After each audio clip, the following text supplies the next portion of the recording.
Kemudian kata Nabi Sulaiman, bagaimana cara mengecek itu ada atau tidak?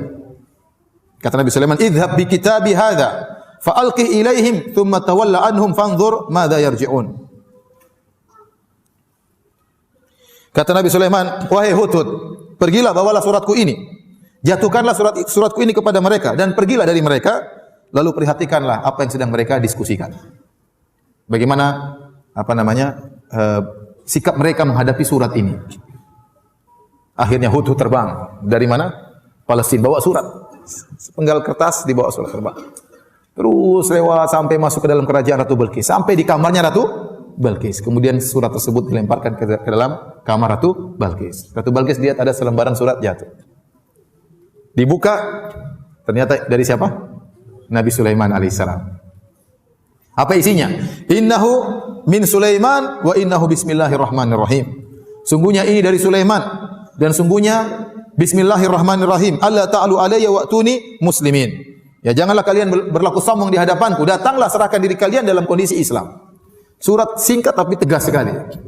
Ya, isinya cuma apa? 2 kalimat. Alla ta'alu alayya wa'tuni muslimin. Jangan sombong, datang sini masuk Islam. Mengerikan.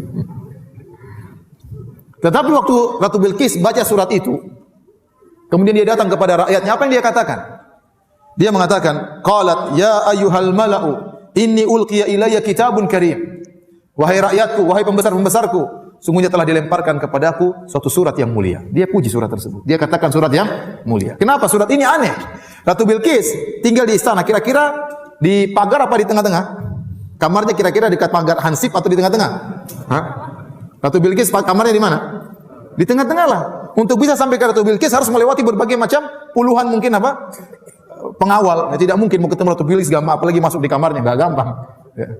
Tapi ternyata surat itu bisa sampai melewati pasukan yang begitu banyak. Kalau cuma di pinggir bisa dilempar gitu, enggak. Ya, enggak, di tengah-tengah kamarnya, tapi ternyata surat tersebut bisa sampai. Ini menakjubkan. Enggak sembarang surat bisa sampai ke kamar Ratu Bilqis. Harusnya lewat pengawal 1, pengawal 2, pasukan 1, pasukan 2 baru kemudian bisa sampai ke Ratu Bilqis. Kemudian tentunya Ratu Bilqis sudah dengar tentang Nabi Sulaiman. Nabi Sulaiman terkenal, ya, terkenal. Dan dia sudah tahu tentunya karena Nabi Sulaiman ini disebutkan oleh pada sejarah kan dia nabi belakangan. Dia jauh setelah Nabi Ibrahim dan dia keturunan Nabi Ibrahim. Nabi Yakub di bawahnya, Nabi Yusuf, kemudian Nabi Musa, Harun, baru kemudian apa? Nabi Sulaiman belakangan. Ada yang mengatakan dia hidup kira-kira 1000 tahun sebelum Masehi. Kira-kira 1000 tahun sebelum apa? Masehi. Ya. Jadi tentunya Ratu Bilqis sudah dengar tentang Arab, apa itu Arab, dan dia tinggal di Jazirah Arab di Yaman, tentang Ka'bah dan yang lainnya. Tentunya dia sudah dengar. Jadi sudah dengar tentang kekuasaan Sulaiman. Maka waktu datang Sulaiman padahal isinya tantangan, isinya ancaman, dia mengatakan ulqiya ilayya kitabun karim. Sungguh telah dilemparkan kepadaku surat yang mulia. Isinya tadi, innahu min Sulaiman wa innahu bismillahirrahmanirrahim. Alla ta'alu alayya wa'tuni muslimin. Dari Sulaiman bismillahirrahmanirrahim, jangan sombong, datang serahkan diri masuk Islam. Kemudian Ratu Bilqis berkata, qalat ya ayyuhal mala'u aftuni fi amri ma kuntu qati'atan amran hatta tashhadun. Kata Ratu Bilqis, wahai anak buahku sekalian, wahai para pembesar-pembesar, wahai para menteri, berilah pendapat kalian kepadaku. Saya tidak bisa memutuskan perkara sampai kalian bermusyawarah dengan kalian. Bagaimana menurut pendapat kalian? Apa yang harus saya lakukan? Mereka namanya menteri-menteri, mereka harus tunjukkan mereka hebat. Enggak mungkin sudah ratu, sudah kita ngalah aja, enggak mungkin ya. Menteri-menteri loyo seperti ini. Mereka tunjukkan mereka kuat. Kata Allah, mereka berkata, qalu nahnu ulu quwwatin wa ulu ba'sin syadidin wal amru ilaiki fanzuri madza ta'murin. Kata mereka, kami ini wahai Bilqis pasukan yang kuat dan persenjataan kita juga kuat. Jangan khawatir. Perkaranya kembali kepada engkau. Perintahkan saja, kami akan kerjakan. Tapi kalau bicara tentang kekuatan jangan ragu. Kita ini apa? Kuat. Pasukan banyak, kuat, persenjataan kuat. Namun Ratu Bilqis namanya perempuan boyang juga. Dia juga takut ya. Sulaiman luar biasa. Dia pasti sudah dengar tentang apa? Sulaiman, tentang hebatnya Sulaiman. Maka dia mengatakan, qalat innal muluka idza dakhalu qaryatan afsaduha wa ja'alu a'izzata ahliha adilla wa kadzalika yaf'alun. Tadi wahai pembesar-pembesarku, ingat, raja-raja itu kalau sudah masuk ke suatu negeri, dia akan merusak negeri tersebut. Seakan-akan dia berkata, ingat, Sulaiman ini nanti kalau masuk di sini ke negeri Saba, negeri kita akan hancur. Wa ja'alu a'izzata ahliha adillah, dan orang-orang yang Pejabat-pejabat di negeri tersebut, orang-orang yang mulia di negeri tersebut akan dijadikan hina oleh raja-raja tersebut. Wa kadzalika yaf'alun. Dan demikianlah mereka akan lakukan kepada kita, kata Bilqis. Jadi Ratu Bilqis kurang setuju dengan ide perlawanan. Dia perempuan juga ngapain perang-perang ya. Maka dia punya ide yang lain. Dia berkata, dan ini menunjukkan cerdasnya Ratu Bilqis. Wa inni mursilatun ilaihim bihadiyatin fanadhiratun bima yarji'ul mursalun. Saya punya ide, wahai anak buahku. Saya akan mengirim hadiah yang banyak. Emas, perak, berlian, intan semua dibawa oleh orang banyak. Akan saya kirimkan hadiah kepada Sulaiman. Dan saya akan tunggu bagaimana berita yang dibawa oleh utusan-utusanku, bagaimana sikap Sulaiman terhadap hadiah tersebut. Jadi sebagian ulama mengatakan Ratu Bilqis ini ingin ngecek Sulaiman ini inginnya dunia atau memang dia bicara tentang akhirat. Dan dia tahu hadiah itu punya pengaruh. Kalau hadiah Sulaiman terima, kita perang. Seakan-akan dia berkata demikian. Kalau Sulaiman menerima hadiah kita perang. Ya, atau paling tidak dia lembut atau yang. Tapi kalau dia tidak terima hadiah kita, urusannya lain. Berarti dia serius tentang masalah agama. Karena dia mengatakan datanglah dalam kondisi apa? Islam. Dalam surat tersebut Sulaiman bicara tentang agama, bukan tentang dunia.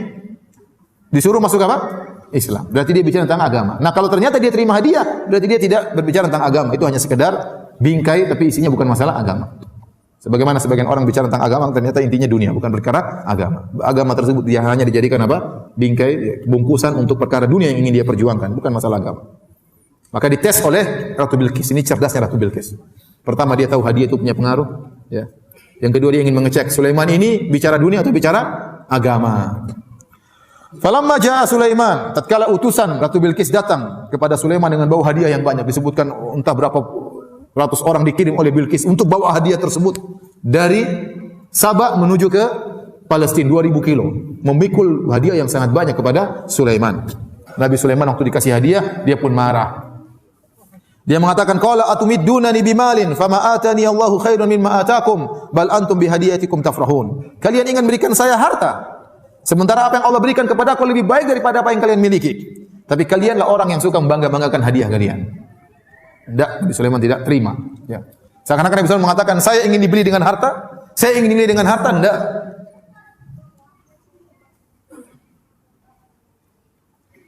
Saya baru dengar seorang pejabat yang kemudian berkata, ya, saya ditawarin sekian miliar hanya untuk satu peraturan, merubah satu peraturan. Maka saya kumpulkan pegawai saya, dia bilang, kalau mereka bisa nilai kita dengan rupiah, kita nggak ada nilainya. Jangan sampai kita dinilai dengan apa? Rupiah. Ada pejabat yang mengungkit sama saya. Oleh karenanya, Sulaiman mengajarkan kepada mereka, ya, saya tidak bisa dinilai dengan duit, saya tidak bisa dinilai dengan harta. Apa yang Allah berikan kepada saya lebih baik daripada apa yang kalian miliki. Kalian saja yang bangga-banggaan kalau sudah kasih hadiah sama orang. Kemudian kata Nabi Sulaiman, irji ilaihim, pulanglah engkau kepada ratumu. Falanatiyannahum bijunudin la qibala lahum biha. Kami akan kirim pasukan menyerang mereka yang mereka tidak bisa melawan pasukan kami. Wala nukhrijannahum minha adillah wa hum saghirun. Sungguh kami akan mengusir mereka dari negeri mereka dalam kondisi hina, dalam kondisi rendah. Dan Nabi Sulaiman tahu pasti Ratu Bilqis ketakutan. Akhirnya mereka pulang dan mereka ketakutan dengan ancaman Nabi Sulaiman, dan Nabi Sulaiman tahu ini Bilqis pasti datang menyerahkan dirinya.